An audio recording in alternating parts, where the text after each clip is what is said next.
Welcome to Vanni channel. இப்போ ராகி லட்டு தான் செய்ய போகிறேன். ராகி லட்டு எப்படி செய்யலான்னு பார்க்கலாம் வாங்க.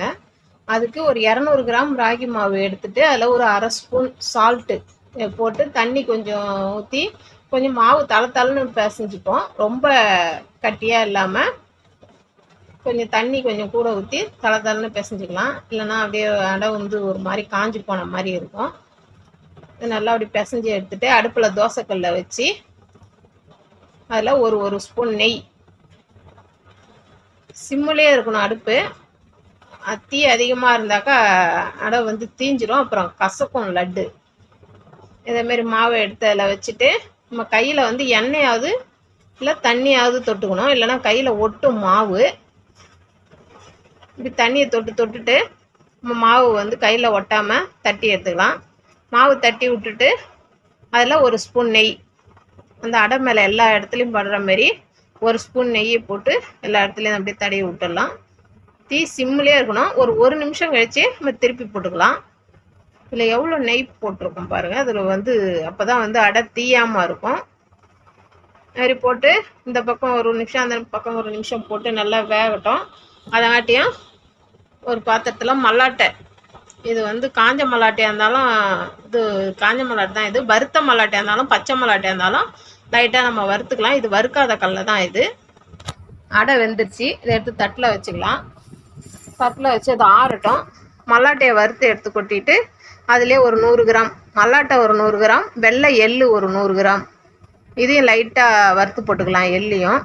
எள்ளு வந்து பச்சையாக போட்டாக்கா ஒரு மாதிரி அவ்வளோ டேஸ்ட் இருக்காது, மணமாகவும் இருக்காது. எள்ளை வறுத்து போட்டோம்னாக்கா அது வந்து டேஸ்ட்டாகவும் இருக்கும், நல்லா மணமாகவும் இருக்கும்.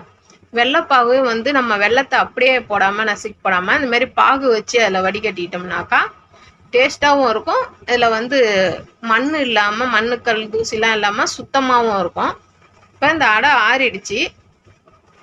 இது இதுமாரி சின்ன சின்ன பீஸாக எடுத்துட்டு மிக்சி ஜாரில் போட்டுருவோம். வெள்ளைப்பாகு காஞ்சிடுச்சு, அடுப்பு ஆஃப் பண்ணிடலாம். இதுமாதிரி அடையை ஆறுனதுக்கப்புறம் மிக்சியில் போடணும். இது எல்லாத்தையும் சின்ன சின்ன பீஸாக பிச்சு எடுத்து மிக்சி ஜாரில் போட்டு ஒரு 4 ஏலக்காய் வந்து நம்ம இதுலேயே போட்டுக்கலாம் நசுக்கி. நல்லா மணமாக இருக்கும், டேஸ்ட்டாகவும் இருக்கும். இப்போ இந்தமாரி ரொம்ப மிக்சி ஓட விடக்கூடாது. பல்ஸில் இப்படி சுற்று ஓட விட்டு எடுத்துடணும். இதில் வந்து நெய் அதிகமாக போட்டதுனால கொஞ்சம் சாஃப்டாக இருக்குது. நெய் அதிகமாக போடலைனாக்கா ஒரு மாதிரி பொலன்னு இருக்கிற மாதிரி இருக்கும். இதில் பாதாம், முந்திரி, மல்லாட்டை ஒரு 100 கிராம் மல்லாட்டை எடுத்து வறுத்து போட்டுக்கிட்டேன். அதில் பாதாம், முந்திரி அதுவும் போட்டு மிக்சியில் ஒரு ஓட்டி ரொம்ப நைஸாக அரைக்காமல் குறப்பாக ஒன்றும் பாதியமாக அரைச்சி போட்டுக்கலாம். இந்த வெள்ளைப்பாகு எடுத்து நம்ம இந்த ராகி அடை செஞ்சு வச்சதில் வடிகட்டிக்கலாம். இதில் வந்து ரொம்ப அதிகமாக வெல்லம் பாகு ஊற்றிடாதீங்க, அப்புறம் பிடிக்க முடியாது, லட்டு பிடிக்க வராது. அதனால் வடிகட்டி கொஞ்சம் பார்த்துட்டு பத்தலைன்னா அதுக்கப்புறம் ஊற்றிக்கலாம். ஊற்றிட்டு கிண்டி விட்டுடலாம். கிண்டி விட்டு நம்ம இந்த மிக்சியில் போட்ட பாதாம், முந்திரி, மல்லாட்டை எல்லாத்தையும் எடுத்து அதிலே கொட்டுருவோம். எள்ளு, வறுத்து வச்ச எள்ளு எல்லாத்தையும் போட்டு கிண்டி விட்டு பாகு இது பிடிக்கிறதுக்கு போதுமானு பார்க்கலாம். பிடிக்கிறதுக்கு சரியாக இருந்தேன்னா விட்டலாம். இல்லை ஸ்வீட் இன்னும் உங்களுக்கு வேணும்னாக்கா இன்னும் கொஞ்சம் வெள்ளைப்பாகு வடிகட்டிக்கலாம். எனக்கு சரியாக இருக்குது.